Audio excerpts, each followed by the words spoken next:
Thank you very much for having me. A special thank you for the organizers for putting up this great event together.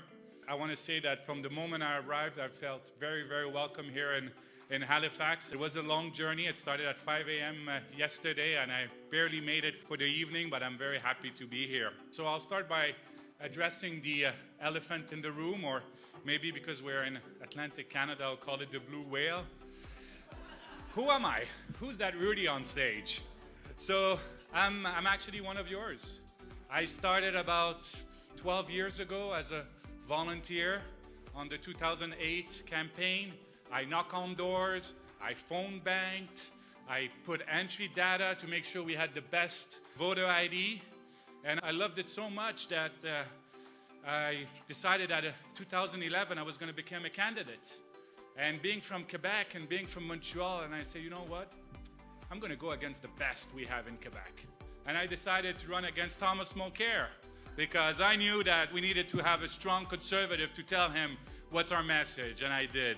So some of people are saying, oh, you're not yet elected. I say, hey, I'm sorry. I decided to go twice against Thomas Mulcair as leader of the official opposition because we need strong conservatives in Montreal, in Quebec, in Northern Canada.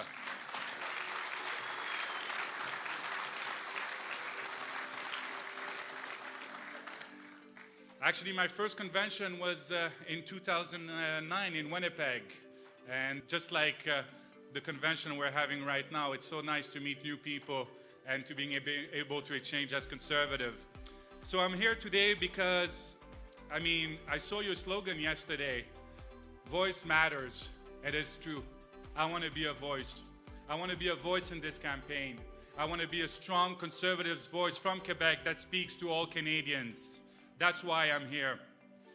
I'm here because I want to bring generational change to our party. I want to deliver new ideas. I want us to be the party that delivers big when we are in government. You know, I've worked on campaign. I'm fortunate to advise ministers, prime ministers, leader of the official opposition. And I know that we win when we have a vision, when we have good ideas, when Canadians trust us to get the good things and the big things done. You know, I've been hearing from members for the past month or so, and what they've been telling me is that we need to do what we know best, which is relate to Canadians. We need to hear their concerns. We need to present solution, real solution that they can get behind. We need to do that to win. And this is why I'm here today, because I really believe that our conservative vision is missing something. I know we're all conservative in this room. We all believe in balanced budget. We all believe in smaller government. We all believe in lower taxes. On justice, we are tough on crime.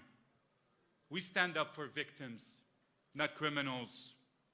On the military, yes, we want to give our men and women of uniform, search and rescue helicopters, ships, icebreakers. Yes, we do. And when they finish their service, we want to make sure we're here for our veterans.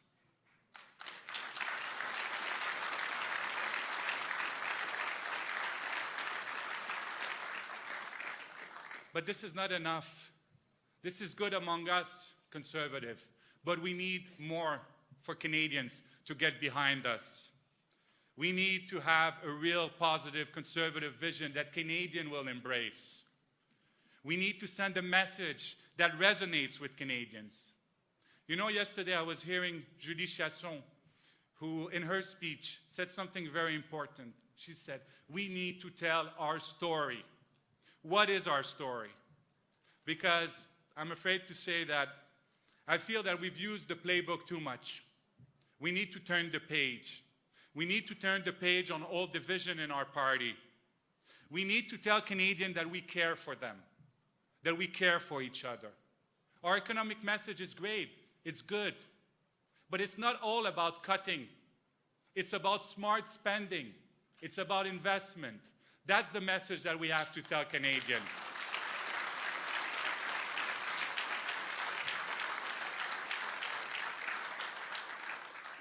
Yes, there's wasteful spending in the government. Yes, the Liberals have a massive deficit. But we have to be positive with Canadians, telling them that we will spend their money better than them, and we'll do it in a smart way, but with compassion and caring for each other, not austerity. We have to be smart on government. You know, we like to spend money on people, not program. That's what we stand for, and that's what we have to tell Canadians. I feel that we're like BlackBerry.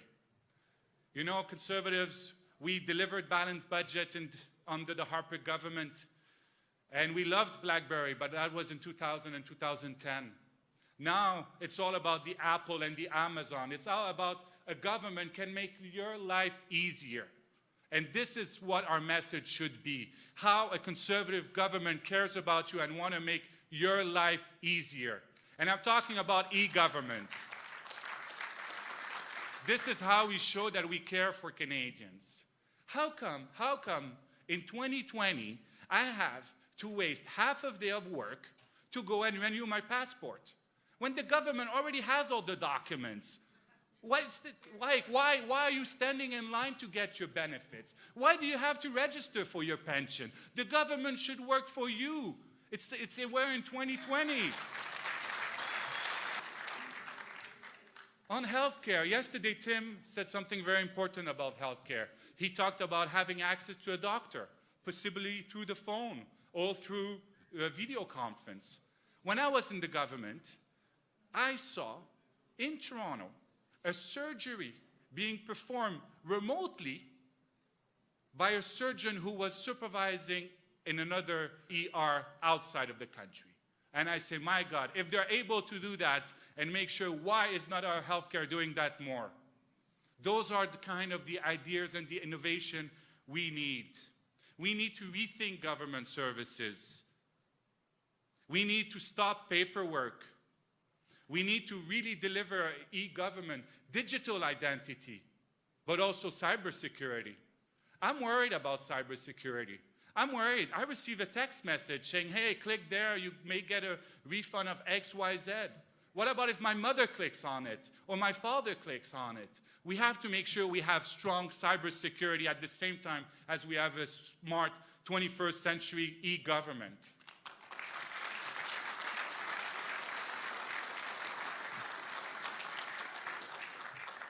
You know, compassion. In the last campaign, I was in the war room, so I know. There was a woman from Quebec who said that she had cancer and she was fighting against cancer, and that she needed time to recover, and that she was only allowed 5 weeks of EI benefits. She asked for more, and we didn't respond. We didn't respond by saying that we should, of course, give more EI benefits to people who play by the rules, who pay their taxes, and God forbid become sick. We should have said yes to 1-year EI benefits, because that's what conservative is all about, is about caring for each other, but we didn't, and we should.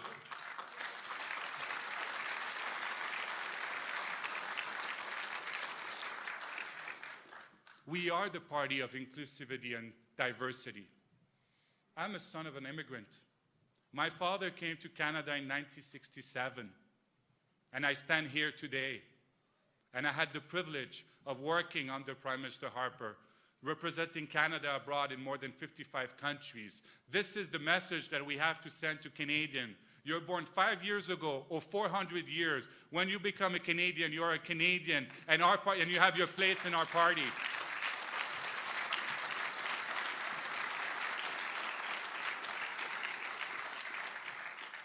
We need to turn the page on all debates. We are the party of liberty and freedom, yes. So whoever you are, whatever you believe in, who you are welcome in our party, and everybody is welcome. The old debates should stay in the past. We are inclusive, and diversity is our strength. That's the message that we have to send to Canadians when it comes to gay rights or abortion.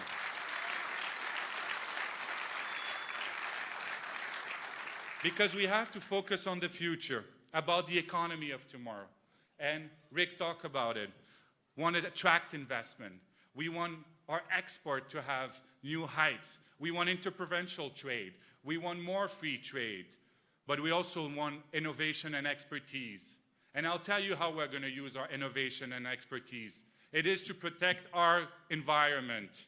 This is what we need to do. We need to send that message to Canadians that we are going to clean the water. We're going to clean our soil. We're going to protect the environment because us conservatives, we believe in our role as steward of our environment.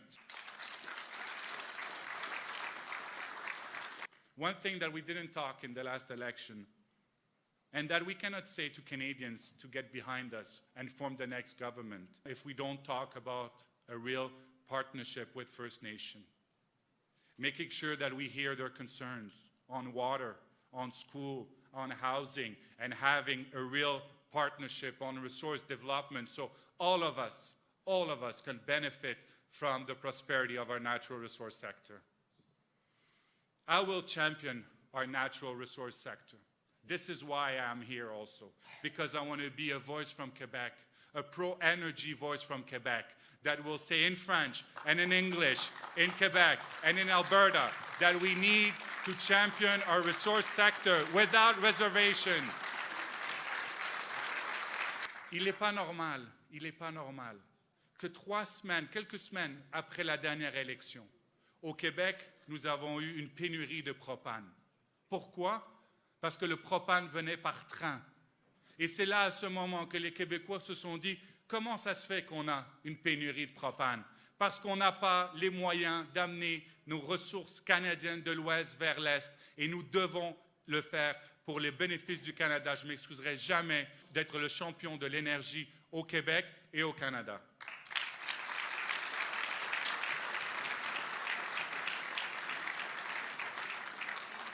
So this is why I am here. I am here because I want to write a new chapter together, because we need to have this real positive vision to make sure that Canadians will get behind us, that we can form government. You know, let's not care on what happens on Twitter. Let's not get about all those little fights. Let's be better than that. Let's be all united. Let's make sure that we fight the Liberals on ideas, not on petty politics. Let's make sure that Canadians can trust us on a real vision that makes their life easier because we have heard their concern. This is what's important. That's what I want to bring. That's why I'm this race. Thank you very much. Let's write a new chapter together with all Conservative for all Canadians.